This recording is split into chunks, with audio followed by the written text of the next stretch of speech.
Selamat pagi teman-teman, sangat mencap syukur ketika pada hari ini kita boleh kembali beribadah dan kita boleh melangsungkan ibadah Youth Sunday Service online kita untuk pertama kalinya.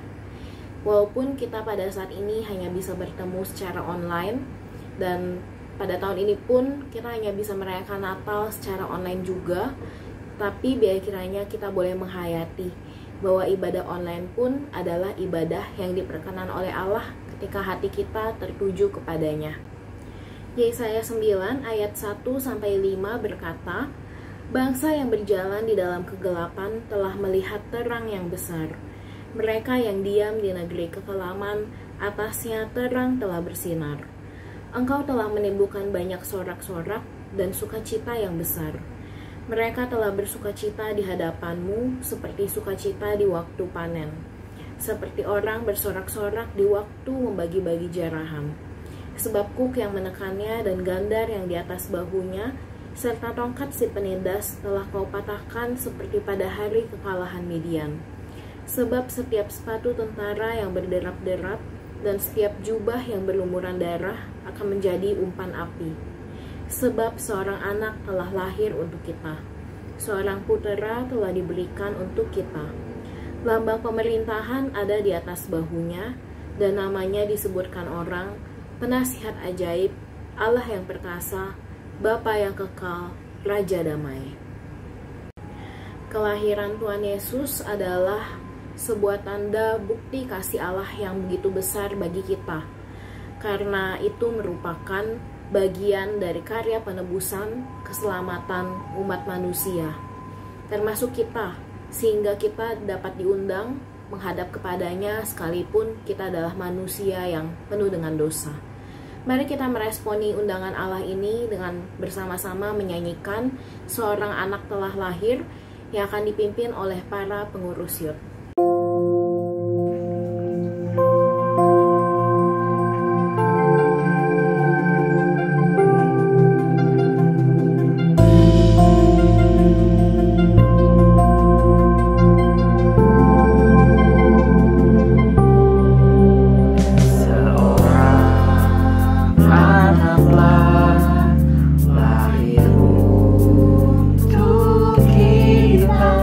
Seorang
diambil dari 1 Yohanes 1 ayat 9. Jika kita mengaku dosa kita, maka Ia adalah setia dan adil, sehingga Ia akan mengampuni segala dosa kita dan menyucikan kita dari segala kejahatan. Kita bersyukur memiliki Allah yang mau mengampuni setiap dosa kita. Mari saat ini kita bersama-sama mengakui pengakuan iman kita seturut dengan pengakuan iman rasuli. Aku percaya kepada Allah, Bapa yang Maha Kuasa, Khalik langit dan bumi, dan kepada Yesus Kristus, Anaknya yang tunggal, Tuhan kita, yang dikandung dari Roh Kudus, lahir dari anak darah Maria, yang menderita sengsara di bawah pemerintahan Pontius Pilatus, disalibkan, mati dan dikuburkan, turun ke dalam kerajaan maut. Pada hari yang ketiga, bangkit pula dari antara orang mati, naik ke sorga, duduk di sebelah kanan Allah, Bapa yang Maha Kuasa. Dan dari sana Ia akan datang untuk menghakimi orang yang hidup dan yang mati. Aku percaya kepada Roh Kudus, gereja yang kudus dan am, persekutuan orang kudus, pengampunan dosa, kebangkitan tubuh, dan hidup yang kekal. Amin.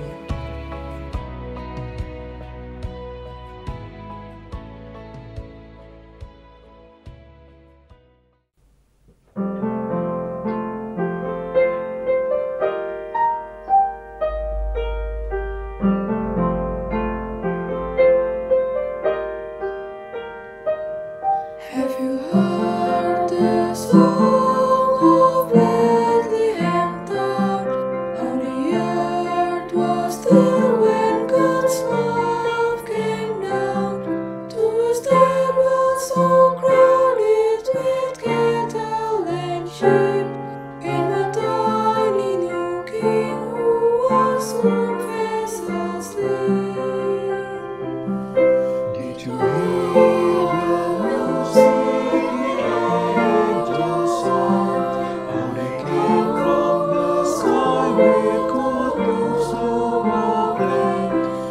City of David, the Savior is born. Is Jesus Emmanuel, Christ the Lord.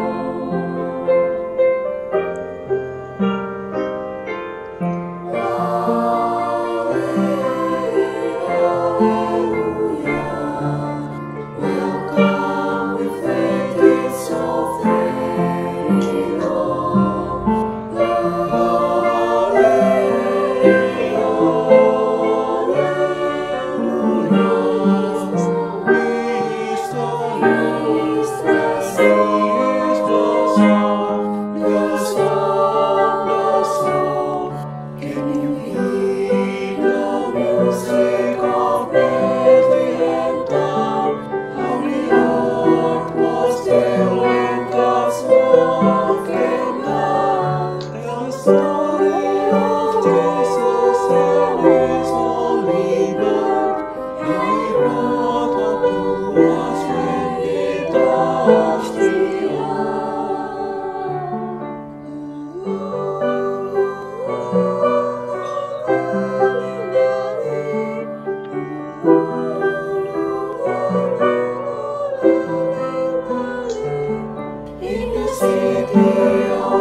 Shalom, salam damai, salam Natal buat semua rekan-rekan Youth GKI Jatinegara. Kita akhirnya bisa bertemu kembali dan beribadah bersama di dalam kebaktian Youth Online yang pertama kali. Dan di dalam kebaktian kita yang perdana ini, kita juga sekaligus merayakan Natal. Tema khotbah kita pada kali ini berjudul Hope, Purpose, and Identity. Dan ayat yang mendasari untuk perenungan kita bersama diambil daripada kitab Lukas, pasalnya yang kedua, ayatnya yang pertama sampai yang ke-20. Cukup panjang teman-teman sekalian, tapi saya akan bacakan buat kalian semua. Lukas pasal yang kedua, ayat yang pertama sampai ke-20. Pada waktu itu, Kaisar Agustus mengeluarkan suatu perintah, menyuruh mendaftarkan semua orang di seluruh dunia. Inilah pendaftaran yang pertama kali diadakan sewaktu Quirinius menjadi wali negeri di Syria. Maka pergilah semua orang mendaftarkan diri, masing-masing di kotanya sendiri. Demikian juga Yusuf pergi dari kota Nazaret di Galilea ke Yudea, ke kota Daud yang bernama Betlehem, karena ia berasal dari keluarga dan keturunan Daud, supaya didaftarkan bersama-sama dengan Maria tunangannya yang sedang mengandung. Ketika mereka di situ, tibalah waktunya bagi Maria untuk bersalin, dan ia melahirkan seorang anak laki-laki. Anaknya yang sulung, lalu dibungkusnya dengan lampin dan dibaringkannya di dalam palungan, karena tidak ada tempat bagi mereka di rumah penginapan. Ayat ke-8 sampai ke-20. Di daerah itu ada gembala-gembala yang tinggal di padang menjaga kawanan ternak mereka. Pada waktu malam hari, tiba-tiba berdirilah seorang malaikat Tuhan di dekat mereka dan kemuliaan Tuhan bersinar meliputi mereka dan mereka sangat ketakutan. Lalu kata malaikat itu kepada mereka, "Jangan takut, sebab sesungguhnya aku memberitakan kepadamu kesukaan besar untuk seluruh bangsa. Hari ini telah lahir bagimu juru selamat, yaitu Kristus Tuhan di kota Daud. Dan inilah tandanya bagimu, kamu akan menjumpai seorang bayi dibungkus dengan lampin dan terbaring di dalam palungan. Dan tiba-tiba tampaklah bersama-sama dengan malaikat itu sejumlah besar bala tentara sorga yang memuji Allah. Katanya, kemuliaan bagi Allah di tempat yang maha tinggi, dan damai sejahtera di bumi di antara manusia yang berkenan kepadanya." Setelah itu malaikat-malaikat itu meninggalkan mereka dan kembali ke sorga. Gembala-gembala itu berkata seorang kepada yang lain, "Marilah kita pergi ke Betlehem untuk melihat apa yang terjadi di sana, seperti yang diberitahukan Tuhan kepada kita." Lalu mereka cepat-cepat berangkat dan menjumpai Maria dan Yusuf dan bayi itu yang sedang berbaring di dalam palungan. Dan ketika mereka melihatnya, mereka memberitahukan apa yang telah dikatakan kepada mereka tentang anak itu. Dan semua orang yang mendengarnya heran tentang apa yang dikatakan gembala-gembala itu kepada mereka. Tetapi Maria menyimpan segala perkara itu di dalam hatinya dan merenungkannya.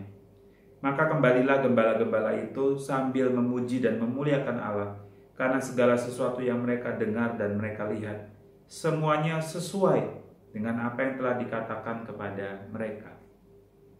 Berbahagia setiap daripada kita yang mendengarkan firman Tuhan, merenungkannya di dalam hatinya, dan melakukannya di dalam kehidupan kita. Mari sebelum kita merenungkan firman ini, kita bersatu di dalam doa terlebih dahulu. Bapa, kami mengucap syukur buat kesempatan yang Tuhan berikan kepada kami. Akhirnya ya Tuhan, kami boleh mengadakan kebaktian Youth Online yang pertama kali setelah masa pandemi ini terjadi. Dan Tuhan, kami boleh merayakannya di dalam momen Natal. Kami bersyukur ya Tuhan. Dan kami memohon biarlah kiranya di dalam ibadah pada hari ini kami boleh mendapatkan kekuatan, penghiburan, dan juga pengharapan di dalam kebenaran firman. Kami menyerahkan waktu ini ke dalam tangan-Mu ya Tuhan. Tolong pakai hamba-Mu yang sederhana ini. Terima kasih Tuhan Yesus, dalam nama-Mu kami berdoa. Amin. Teman-teman sekalian, sekali lagi Shalom. Puji syukur setelah kita vakum sekian lama kebaktian youth, akhirnya kita bisa bersama-sama sekali lagi beribadah bersama-sama di dalam kebaktian youth online ini. Nah teman-teman sekalian, tema kita pada hari ini berjudul Hope, Purpose, and Identity. Kenapa Koko mengambil tema ini? Koko yakin setiap daripada kita di dalam waktu hampir 1 tahun ini mengalami banyak hal yang tidak terduga dan banyak yang bergumul, bahkan berduka. Setiap daripada kita di dalam tahun ini mungkin merasa, waduh, waktu itu seperti berhenti di tempat, frozen in time. Karena semuanya akhirnya aktivitas berhenti dan kita lebih banyak tinggal di rumah. Kita serasa kita tidak melakukan apa-apa. Atau mungkin juga ada teman-teman yang sudah punya rencana untuk melanjutkan studi, entah SMA ataupun kuliah, atau ada yang mungkin mau keluar negeri, menjadi terhalang karena pandemi ini, sehingga harus menunda sampai waktu yang akan datang. Atau mungkin juga daripada kita ada yang mengalami pergumulan karena ekonomi keluarga menjadi sulit.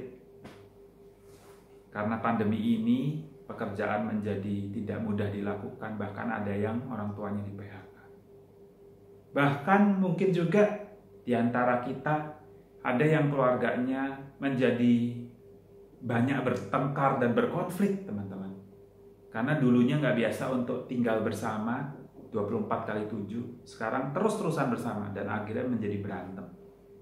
Teman-teman sekalian, di dalam masa pandemi ini, Badan Statistik itu menunjukkan kepada kita bahwa tingkat perceraian, kekerasan rumah tangga, bahkan upaya untuk bunuh diri itu meningkat, teman-teman.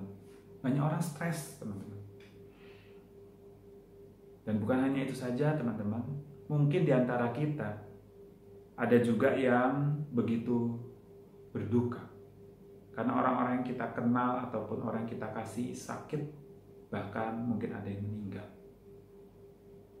Teman-teman sekalian, kita semua sangat-sangat bergumul di dalam tahun ini. Yang menjadi pertanyaan bagi kita bersama adalah, ketika kita merayakan Natal, makna apa yang diberikan Natal kepada kita semua? Secara khusus ketika kita tinggal di dalam masa-masa pandemi ini. Teman-teman sekalian, mari kita memikirkan hal ini sejenak, merenungkannya. Apa makna Natal bagi pengharapan kita, bagi tujuan hidup kita, dan bagi identitas kita? Teman-teman sekalian, kita sama-sama melihat kembali firman Tuhan yang telah kita baca tadi. Teman-teman sekalian, perikop yang tadi kita baca itu bercerita tentang 2 kisah. Kisah yang pertama di mana orang tua Yesus harus balik ke kampung halaman untuk mendaftarkan diri. Lalu Yesus lahir dan kita tahu semua kisahnya. Mereka tidak mendapatkan tempat penginapan sehingga mereka harus tinggal di kandang binatang dan menempatkan Yesus di dalam palungan. Kisah yang kedua, teman-teman sekalian, adalah bercerita tentang gembala-gembala yang ada di padang. Lalu malaikat datang menemui mereka dan menceritakan bahwa hari ini telah lahir Juru Selamat Kristus Tuhan di kota Daud. Lalu malaikat-malaikat itu memberitahukan kepada gembala-gembala itu tanda-tanda daripada Sang Juru Selamat itu. Mereka kembali ke surga dan gembala-gembala itu pergi mencari bayi Yesus. Nah teman-teman, kita pastinya sudah sering kali mendengar kedua kisah ini. Tetapi mari kita melihat secara lebih detail tentang kisah ini. Dan ketika kita melihat lebih dalam, teman-teman, kita bisa melihat betapa luar biasanya firman Tuhan yang menjadikan kita memahami apa itu pengharapan, apa itu tujuan hidup, dan apa itu identitas kita. Nah teman-teman sekalian, kita lihat kembali di dalam Lukas pasalnya yang kedua ayat yang pertama, teman-teman. Di situ dicatat, pada waktu itu Kaisar Agustus mengeluarkan suatu perintah menyuruh mendaftarkan semua orang di seluruh dunia. Maksudnya bukan seluruh dunia itu seluruh dunia ya teman-teman. Maksudnya seluruh dunia adalah seluruh wilayah kekuasaan yang dikenali oleh Kekaisaran Romawi pada saat itu.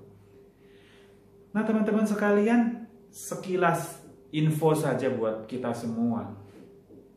Bangsa Israel sampai pada masa Yesus lahir ke dalam dunia, mereka hidup di dalam kondisi yang sulit. Kita tahu bahwa bangsa Israel pernah dijajah oleh Babilonia dan rakyatnya itu dibuang ke dalam penjajahan di Babilonia. Sekian waktu berlangsung begitu lama, akhirnya Tuhan berbelas kasihan kepada mereka dan sebagian daripada umat Israel akhirnya bisa balik ke kampung halaman di Yerusalem, di Israel, dan mereka mulai membangun kembali kerajaan kecil mereka. Nah teman-teman sekalian, tetapi itu tidak berlangsung lama. Bangsa Israel kemudian dijajah lagi teman-teman. Kali ini oleh Alexander Agung dari Makedonia. Perserikatan bangsa-bangsa Yunani. Mereka menjajah Eropa Timur, Timur Tengah, sampai hampir ke India. Termasuk salah satunya yang terjajah adalah Israel. Karena kerajaan dari Alexander Agung ini begitu besar, maka kemudian terpecah menjadi beberapa faction.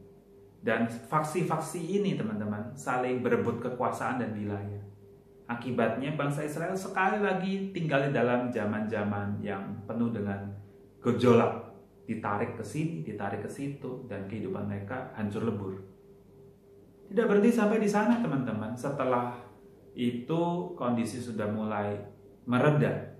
Muncul lagi teman-teman satu kekaisaran yang baru, yaitu Kekaisaran Romawi, dan kembali lagi menjajah bangsa Israel. Sampai pada hari di mana orang tua Yesus disuruh untuk sensus penduduk. Jadi teman-teman, ini adalah periode yang panjang dan penuh dengan penderitaan bagi bangsa Israel. 450 tahun lebih teman-teman mereka mengalami masa derita, terjajah, dan lebih daripada itu teman-teman sekalian, Tuhan menjadi bisu dan sunyi selama masa 400-an tahun itu. Tidak ada firman Tuhan, tidak ada wahyu Tuhan, tidak ada nabi Tuhan yang berbicara. Nah teman-teman sekalian, kisah kelahiran Yesus ini dibuka dengan catatan bahwa pada waktu itu Kaisar Agustus menyuruh seluruh orang yang berada di wilayah kekaisarannya untuk sensus penduduk teman-teman. Dan itu yang terjadi pertama kali pada masa itu. Nah kalau orang pada masa itu tidak daftar, mereka bisa dikenai denda atau hukuman. Bahkan mungkin bisa ditangkap untuk dijadikan budak. Jadi itu sebabnya teman-teman sekalian, orang tua Yesus, Maria, dan Yusuf akhirnya juga harus melakukan hal ini, ikut sensus penduduk. Nah teman-teman, di situ dicatat di ayatnya yang keempat, Lukas 2 ayat yang keempat, dikatakan bahwa Yusuf pergi dari kota Nazaret di Galilea dan dia turun ke Yudea, ke kota Daud yang bernama Bethlehem. Nazaret itu di utara teman-teman sekalian, dan Bethlehem itu di selatan. Jarak antara Nazaret sampai ke Bethlehem sekitar 114 kilo. Ya, kalau zaman sekarang cukup dekat lah ya, kalau pakai mobil teman-teman. Zaman dulu cuma pakai keledai teman-teman. Dan zaman dulu tidak ada jalan tol. Yang ada jalanan gunung dan lembah. Dan jalanan-jalanan itu teman-teman penuh dengan bahaya karena ada binatang liar, ada bandit, dan juga hawanya mungkin siang panas, malam begitu dingin. Intinya penuh dengan bahaya. Dan teman-teman harus ingat bahwa Maria pada saat itu dicatat sudah segera akan melahirkan. Sudah hamil tua teman-teman sekalian. Memang ini adalah sebuah hal yang tidak mudah bagi Maria dan Yusuf, dan mungkin saja mereka melihat bahwa perintah daripada Kaisar Agustus ini adalah sebuah bencana, teman-teman. Tetapi apakah betul demikian? Nah, Terus lagi ketika kita melihat ke bawah teman-teman, sampai di Bethlehem mereka sudah mau melahirkan, Maria sudah mau melahirkan. Ternyata semua tempat tinggal di Bethlehem penuh. Sehingga mereka akhirnya harus menyingkir ke kandang binatang dan melahirkan Yesus di sana. Yang jadi pertanyaan juga, apakah ini adalah sebuah kebetulan? Nah teman-teman sekalian, Koko bersyukur gitu ya. Beberapa hari yang lalu, di dalam seminggu ini, Tuhan memberikan sesuatu hal yang baik bagi Koko. Dan Koko yakin juga bukan sebuah kebetulan. Jadi sebenarnya khotbah ini sudah direkam sebelumnya. Lalu kemudian Koko merasa sedikit gelisah karena rasanya ada yang kurang tepat di dalam penjelasan Koko tentang khotbah ini. Lalu pada malam hari itu Tuhan memberikan kepada Koko sebuah video di dalam YouTube tentang pembahasan akan kisah ini. Dan Koko akhirnya menyadari ada kebenaran yang sangat dalam di dalam kisah ini. Akhirnya Koko harus retake ulang, rekam ulang video tentang khotbah pada hari ini. Dan Koko bagikan kepada kalian. Teman-teman, Koko percaya tidak ada yang kebetulan di dalam rencana Tuhan. Begitu juga dengan kisah kelahiran Yesus ini di mana Kaisar Agustus menyuruh sensus penduduk. Kisah di mana ketika Maria mau melahirkan gak dapat tempat penginapan. Semua berada di dalam pimpinan Tuhan. Tapi bagaimana penjelasannya? Kita akan lihat lagi setelah Koko membahas sampai ke bawah dulu teman-teman. Kisah yang kedua, cerita tentang gembala-gembala di padang. Mereka lagi menjaga kawanan kambing domba pada malam hari itu. Dan tiba-tiba, teman-teman sekalian, malaikat Tuhan datang. Dan sinar kemuliaan Tuhan menerangi dan meliputi para gembala tersebut. Gembala-gembala ketakutan, tetapi yang luar biasa, teman-teman sekalian. Malaikat itu berkata kepada mereka, "Jangan takut, sebab aku mau memberikan kepada kamu kabar sukacita besar." Nah ini sangat kontras dengan perjanjian lama teman-teman sekalian. Kalau di perjanjian lama, ketika manusia dan Tuhan berhadapan, Tuhan akan berkata kepada mereka begini, "Kamu jangan dekat-dekat dengan aku. Sebab tanah yang kamu injak itu adalah tanah yang kudus. Tanggalkanlah kasutmu. Jangan kamu dekat-dekat. Kalau kamu terlalu dekat, kamu akan hangus oleh kekudusanku." Tetapi pada malam hari itu, malaikat Tuhan kepada gembala-gembala itu berkata, "Jangan takut, kemari. Aku mau memberikan kabar sukacita besar buat kamu." Ada sebuah perubahan sikap yang luar biasa dan 180 derajat berbeda, teman-teman. Nah, selanjutnya teman-teman, kabar sukacita itu apa? Dikatakan bahwa hari ini telah lahir bagimu Juru Selamat Kristus Tuhan di kota Daud. Dan inilah tandanya bagimu. Kamu akan menjumpai seorang bayi dibungkus dengan lampin, dengan kain. Dan berbaring di dalam palungan, teman-teman. Kemudian malaikat itu dengan bala tentara sorgawi sama-sama bernyanyi, "Kemuliaan bagi Allah di tempat yang maha tinggi, dan damai sejahtera di bumi di antara manusia yang berkenan kepadanya." Nah teman-teman sekalian, singkat cerita, malaikat pulang ke surga, gembala-gembala di padang pergi mencari bayi Yesus di Bethlehem. Nah teman-teman, pada mulanya Koko berpikir bahwa ini adalah sebuah hal yang luar biasa. Karena ya memang kisah ini luar biasa teman-teman. Maksudnya Koko, proses pencarian gembala-gembala itu mencari bayi Yesus, prosesnya itu begitu luar biasa. Di dalam pikiran Koko, mereka itu mencarinya itu begini, oh di Bethlehem. Tapi kita harus cariin satu-satu. Sampai akhirnya tanya satu orang sampai akhirnya ditunjukin, oh ada di kandang binatang, di palungan. Nah disinilah Koko tidak tepat di dalam menginterpretasinya, teman-teman. Sesungguhnya, teman-teman, Tuhan itu begitu luar biasa. Apa yang dikatakannya, apa yang dijanjikannya, itu begitu tepat 100%, teman-teman. Saya mau mengajak kita semua sekalian membuka satu bagian firman Tuhan daripada Mazmur, teman-teman. Mazmur pasalnya yang ke-12. Mazmur pasal yang ke-12, ayatnya yang ke-7. Saya akan bacakan buat teman-teman sekalian. Mazmur pasal yang ke-12, ayatnya ke-7. Di situ dikatakan demikian. Janji Tuhan adalah janji yang murni, bagaikan perak yang teruji, 7 kali dimurnikan dalam dapur peleburan di tanah. Intinya, apapun yang dijanjikan Tuhan itu murni, teruji, tidak mungkin gagal ataupun meleset. Pokoknya betul-betul pure, teman-teman. Hal yang sama terjadi, teman-teman, di dalam kisah kelahiran Tuhan Yesus ini. Kita kokoh berpikir di dalam kisah kelahiran bayi Yesus itu, Kaisar Agustus memberikan perintah sensus penduduk.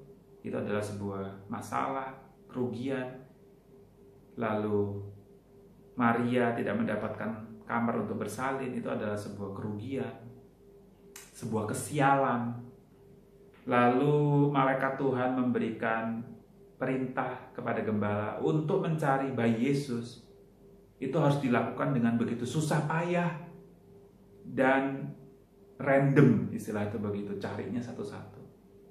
Tetapi itu tidak tepat, teman-teman. Jadi, teman-teman, kelahiran Yesus Kristus sudah dinubuatkan jauh-jauh hari sebelum Tuhan berhenti berbicara selama 400 tahun itu. Kita melihat di kitab Mika, teman-teman. Di kitab Mika.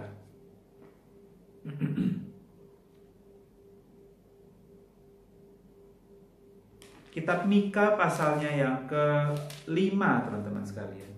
Kitab Mika pasal yang ke-5. Ayatnya yang pertama, teman-teman sekalian. Mika 5 ayat yang pertama dikatakan demikian. Tetapi engkau, hai Bethlehem Efrata, hai yang terkecil di antara kaum-kaum Yehuda, daripadamu akan bangkit bagiku seseorang yang akan memerintah Israel, yang permulaannya sudah sejak purbakala, sejak dahulu kala.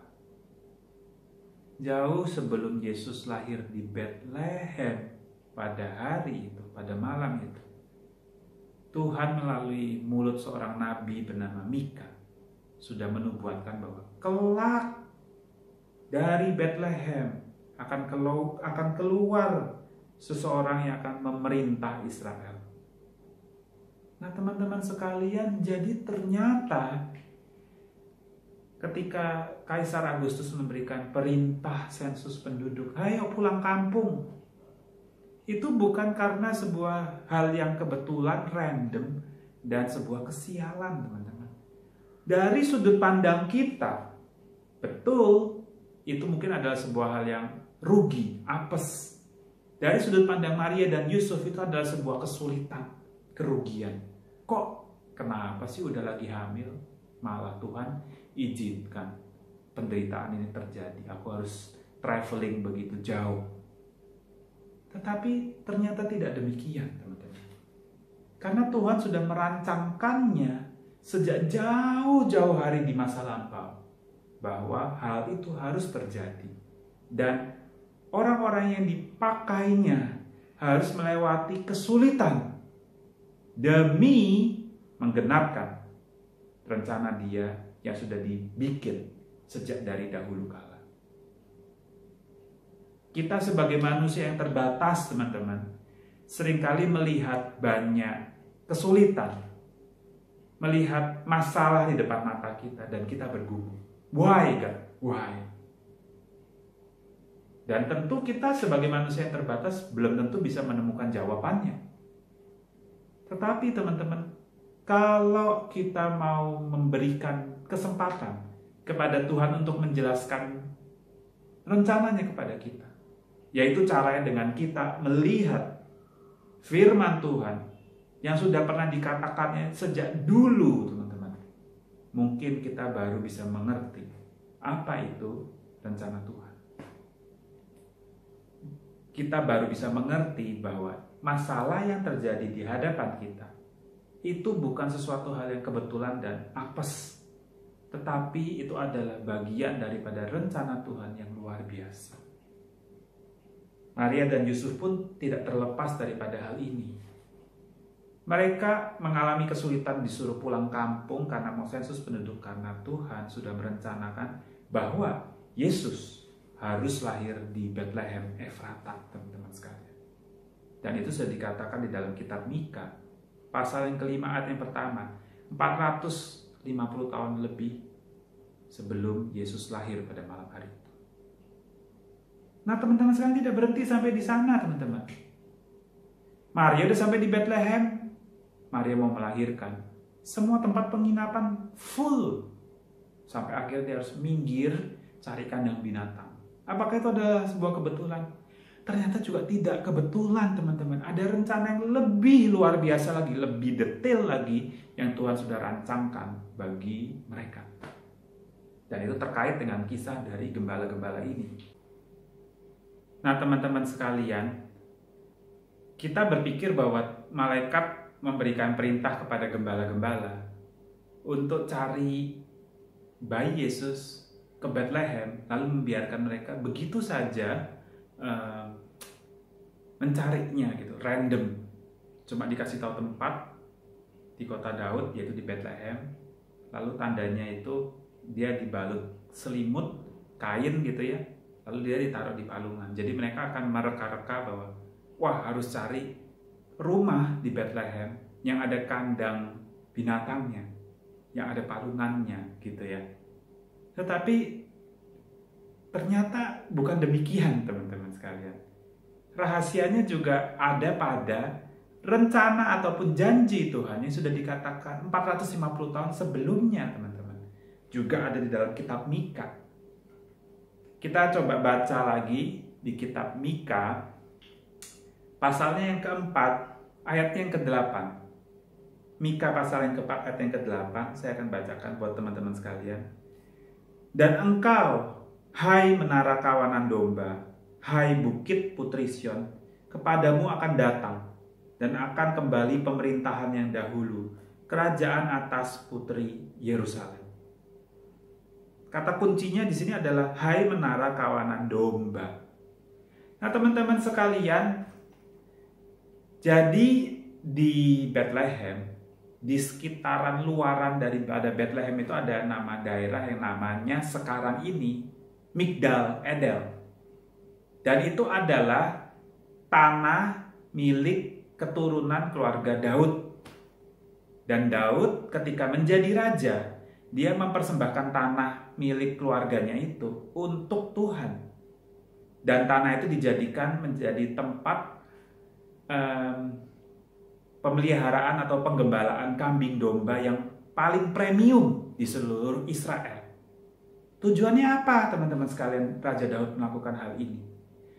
Raja Daud mempersiapkan tempat penggembalaan kambing domba ini, tempat pelihara kambing domba yang premium itu di situ, supaya setiap kali imam-imam mau mempersembahkan korban persembahan di Yerusalem, memberikan korban persembahan Paskah kepada Tuhan Allah, mereka bisa cari kambing domba yang the best of the best di tanah penggembalaan tersebut. Nah, di tempat itu, teman-teman, di tempat yang disebut Hai Menara Kawanan Domba itu ada di dekat Bethlehem, teman-teman. Dan tempat itu saking premiumnya dan saking tingginya standar memelihara kambing domba di sana, itu tuh banyak menara, teman-teman, banyak menara-menara pengawas untuk menjaga kawanan domba di sekitar situ, supaya dombanya nggak ada yang jatuh lah, beset lah, baret, luka, ataupun patah tulang, dan lain sebagainya. Dijagai dengan sangat teliti, dengan banyak-banyaknya menara pengawas itu. Nah, gembala yang di padang, yang ditemui oleh malaikat, itu ada di sana, teman-teman. Nah, teman-teman sekalian, yang menarik berdasarkan tradisi rabbinik, tradisi orang Yahudi, ketika seorang imam hendak memberikan persembahan korban sembelihan kepada Tuhan pada hari-hari raya, terkhusus pada hari raya Paskah, teman-teman sekalian, mereka dari Yerusalem akan turun kepada padang pengembalaan domba yang namanya Migdal Edel ini, teman-teman, untuk cari kambing domba yang the best. Secara khusus anak domba yang paling the best, yang tak bercacat, teman-teman. Caranya bagaimana mereka bisa menemukan kambing domba yang tepat? Caranya adalah mereka, gembala-gembala itu akan disuruh, kamu siapin ya nanti anak domba. Anak domba itu harus yang the best, dan dia caranya tuh yang benar dipilihnya tuh begini. Kalau dia itu nanti kamu balut dengan kain lampin dan kamu taruh di palungan, dan kambing domba itu, anak kambing domba itu tidak berontak tetapi diam dan nurut, itulah anak domba yang dipilih oleh Allah untuk menjadi korban sembelihan buat hari raya persembahan kepada Tuhan. Jadi teman-teman sekalian, pada malam hari itu ketika malaikat berkata kepada gembala-gembala itu, gembala-gembala itu langsung klik. Karena mereka gembala-gembalanya adalah keturunan-keturunan daripada penjaga-penjaga kambing domba dari dulu-dulu, teman-teman. Jadi mereka sudah mengerti tradisi ini. Ketika malaikat berkata kepada mereka, inilah tandanya bagi kamu. Kamu akan menemukan seorang bayi yang dibalut oleh kain lampin, dan dia berada di dalam palungan binatang.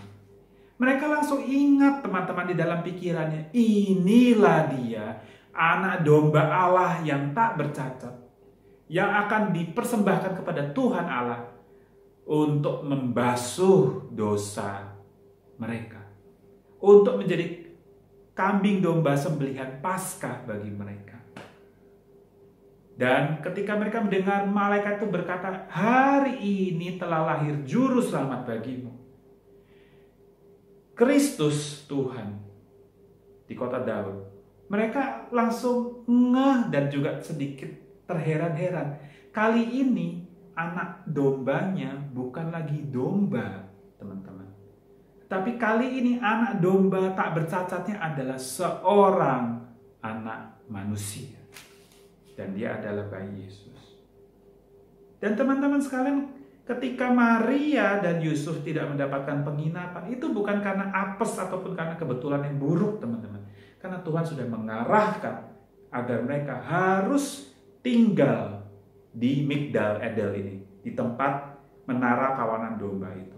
Supaya nubuatan itu dan janji itu tergenapi 100%, teman-teman. Dan gembala-gembala itu bukan mencari seperti orang random, teman-teman. Mereka langsung tahu kemana mereka harus cari. Dan mereka segera menemukan Yesus. Itu sebabnya, teman-teman, gembala-gembala itu ketika menemui bayi Yesus, mereka segera menceritakan apa yang sudah terjadi di hadapan mereka, yang malaikat ceritakan kepada mereka. Semuanya mereka ceritakan, dan Maria terkejut.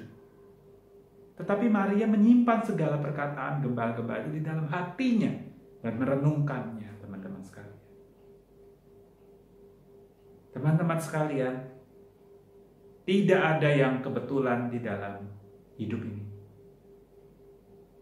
Apa yang Tuhan sudah rencanakan, apa yang Tuhan sudah janjikan, pasti 100% murni dan tergenapi.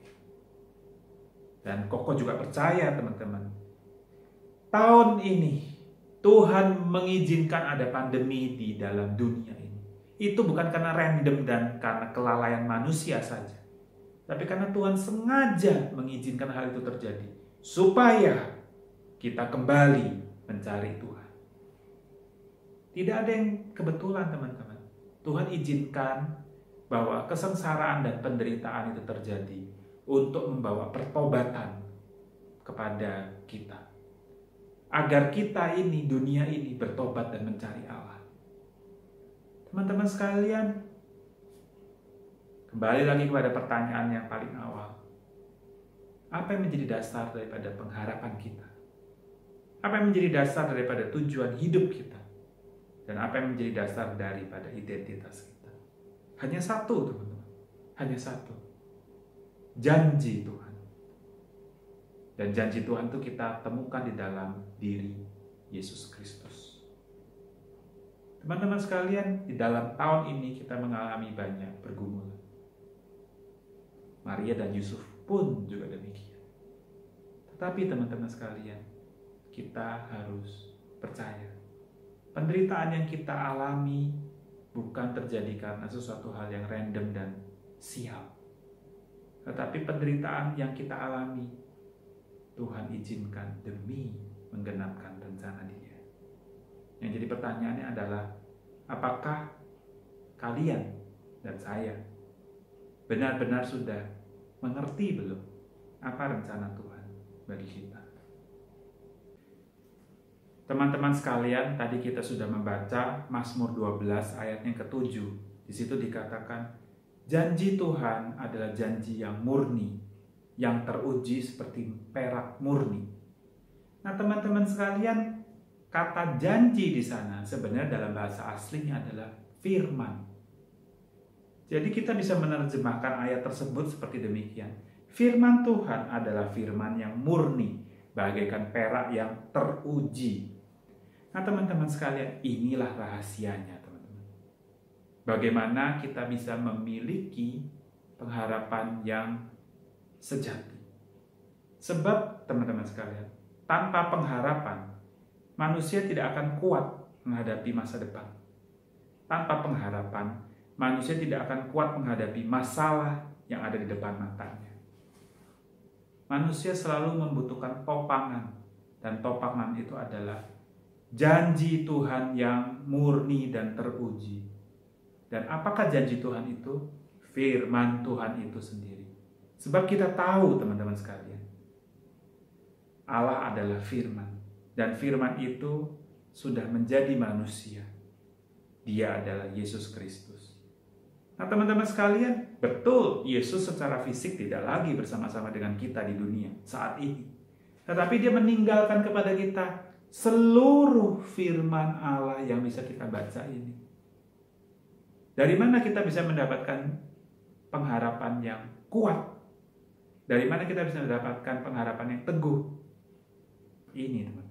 Ini firman Tuhan yang dahulu sudah dikatakan dan teruji. Pertanyaannya adalah, apakah kalian sudah suka dan kembali kepada firman Tuhan atau belum? Apakah kalian merindukannya atau tidak? Di dalam masa pandemi ini, teman-teman, ketika kita menghadapi banyak pergumulan dan masalah, kemana kalian lari dan mencari pengharapan tersebut? Kalian mencari penghiburan di dalam hal-hal lainnya? Percuma, teman-teman.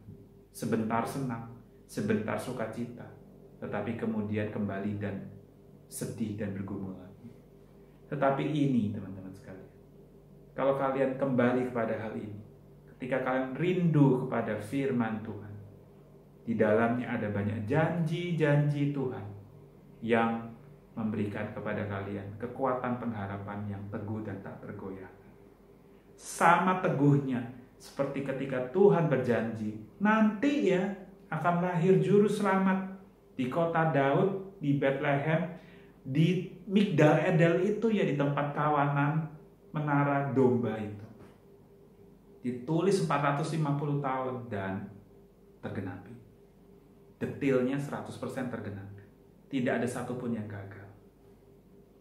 Kalian mau mendapatkan pengharapan yang kuat dan pasti? Ini jawabannya, teman-teman. Natal memanggil kita untuk kembali bergantung, berharap kepada janji Tuhan, kepada firman Tuhan. Dan teman-teman sekalian, tidak berhenti sampai di sana, teman-teman. Pengharapan yang jelas, teman-teman, akan membentuk tujuan hidupmu. Seperti halnya yang dialami oleh para gembala itu, yang dialami oleh Maria dan Yusuf. Tahukah kalian teman-teman semua, kenapa gembala-gembala itu tetap dengan setia dari generasi ke generasi menjaga pekerjaan itu untuk diteruskan sampai pada masa mereka? Karena mereka masih mengharapkan janji Tuhan tergenapi. Maka mereka dengan setia menjadikan profesi itu untuk menjadi tujuan hidup mereka. Supaya perayaan Paskah itu, di mana Tuhan menghapus dosa umatnya melalui anak domba yang tersembelih itu tetap terus berlangsung, teman-teman. Begitu juga Maria dan Yusuf, teman-teman. Karena mereka mendapatkan pemberitahuan daripada malaikat Tuhan bahwa ini loh anak yang di dalam kandungan ini adalah Mesias buat kalian. Maka sekalipun mereka mendapatkan banyak kesulitan, secara khusus Maria, teman-teman, dia masih muda, 16-17 tahun, masih naif, teman-teman, belum menikah, tahu-tahu hamil, teman-teman. Seluruh orang di kampungnya itu bisa melihat dia wanita nggak benar. Dia mendapatkan tekanan sosial, teman-teman. Tapi alih-alih dia menggugurkan kandungan, dia tetap berusaha menjaganya tetap hidup. Karena dia melihat ini perkataan daripada Tuhan dan aku harus menggenapinya. Begitu juga Yusuf. Dia pertama-tama sudah kecewa, sudah mau putus aja lah sama Maria, nggak jadi deh. Tetapi karena dia mendapatkan mimpi daripada Tuhan bahwa ini harus diteruskan, harus diperjuangkan, karena ini adalah Mesias. Maka mereka berdua bertahan, sekalipun menghadapi tekanan sosial pada masa itu. Tidak berhenti sampai di sana. Mereka harus dari Nazaret utara turun ke selatan ke Bethlehem. Begitu susahnya. Demi apa, teman-teman? Demi menggenapi rencana Tuhan. Jadi teman-teman bisa melihat ketika seseorang berharap kepada Tuhan Allah, Sang Firman hidup itu, berharap kepada janji Tuhan yang kekal itu, maka semua kesulitan, semua penderitaan akan kita hadapi. Dan itu menjadikan kita memiliki sebuah tujuan hidup yang jelas. Sekalipun susah, saya terus maju demi Tuhan, demi janji Tuhan yang tergenapi itu. Dan teman-teman sekalian, ketika kita memiliki pengharapan yang jelas, yang sejati, dan yang kuat itu, dan itu membentuk arah tujuan hidup kita menjadi memiliki identitas yang jelas, teman-teman. Sebab di dalam Yohanes pasal yang pertama, dikatakan demikian. Tetapi jikalau engkau menerima dia, maksudnya adalah Yesus Kristus, maka dia akan memberikan kepada kita kuasa untuk menjadi anak-anak Allah. Kalau kita menerima dia, kita diberikan kuasa untuk menjadi anak-anak Allah. Seperti halnya juga dikatakan oleh Rasul Petrus di dalam Kisah Para Rasul. Hai kamu semua sekalian, bertobatlah. Karena angkatan ini adalah angkatan yang bengkok dan gelap. Tetapi kita sekalian, teman-teman, yang percaya di dalam janji Tuhan, di dalam firman yang hidup itu, di dalam Yesus Kristus, dia akan memberikan kepada kita kuasa untuk menjadi anak-anak terang. Ini identitas kita. Dan identitas kita inilah yang akan kita bawa di tengah-tengah dunia yang semakin hari semakin gelap, semakin hari semakin bengkok, semakin hari semakin sulit. Pertanyaannya adalah, sudahkah kalian kembali kepada firman Tuhan? Biarlah kiranya Natal pada tahun ini membawa kita kepada pengharapan yang mula-mula. Pengharapan di dalam firman Allah yang hidup, yang teruji, dan yang murni itu. Tuhan Yesus memberkati kita semua. Amin.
Mari teman-teman sekalian, kita menutup ibadah kita dengan menerima berkat daripada Tuhan.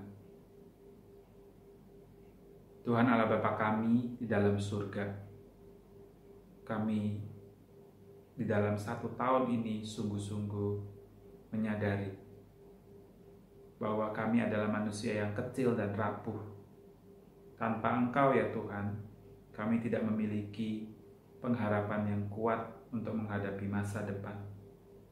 Tetapi kami kembali diingatkan bahwa kami boleh datang kepada Engkau, boleh datang kepada janji-Mu, kepada firman-Mu yang hidup itu, yang memberikan kepada kami kekuatan di dalam menghadapi hidup yang tidak mudah ini. Tuhan, kami mengucap syukur bahwa Engkau adalah Allah yang setia dan tidak pernah meninggalkan kami, serta tidak pernah gagal di dalam menggenapi setiap janji-janji-Mu. Tuhan, kami bersyukur untuk firman-Mu yang mengingatkan dan menguatkan kami semua. Tetapi Tuhan, tolong kami supaya kami bisa terus ingat akan pengharapan ini dan menjadikannya tujuan hidup kami. Bahkan kami memiliki identitas yang kuat di dalam Engkau. Tuhan, hamba-Mu memohonkan doa berkat kepada setiap anak-anak youth yang ada di tempat ini. Kiranya kasih daripada Allah Bapa, pengorbanan Tuhan Yesus di atas kayu salib, dan penyertaan pimpinan Allah Roh Kudus terus menyertai kita semua dari sekarang sampai selama-lamanya. Amin. Teman-teman sekalian, silakan mengambil saat teduh sejenak. Ibadah kita sudah selesai. Selamat hari Minggu.